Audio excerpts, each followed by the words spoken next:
दाखव कढई दाखव आता। हे मी आता कढईमध्ये तेल टाकलेलं आहे आणि गॅस पेटवून घेते। मी आज ओली मुरमुरा भडंग दाखवणार आहे। त्यासाठी शेंगदाणे घेतले, कांदा, हिरवी मिरची, गोड लिंब आणि फोडणीसाठी जिरं, हळद, आमचूर, हिंग, मीठ आणि साखर। आता मी हे पोह्यासारखे मुरमुरे भिजवून पाण्यातून काढून घेतलेले आहे अशा पद्धतीचे। आता याची मी ओली मुरमुरा भडंग दाखवणार आहे।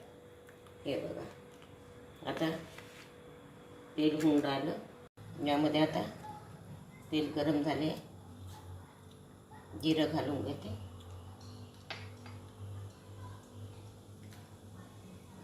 हिंग, शेंगदाणे, गोडलिंब, मिरच्या आणि कांदा।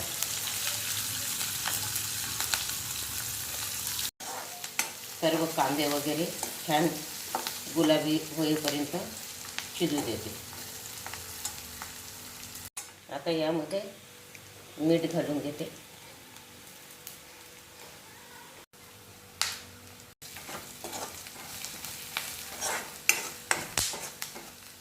आणि आमचूर। याच्यानं यामध्ये हे ओले मुरमुरे घालून घेते। आता याला छान पोह्यासारखं मिसळून घेते।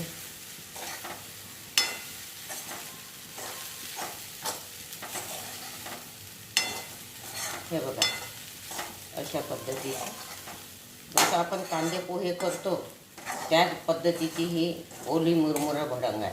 चवीला साखर घालून घेते।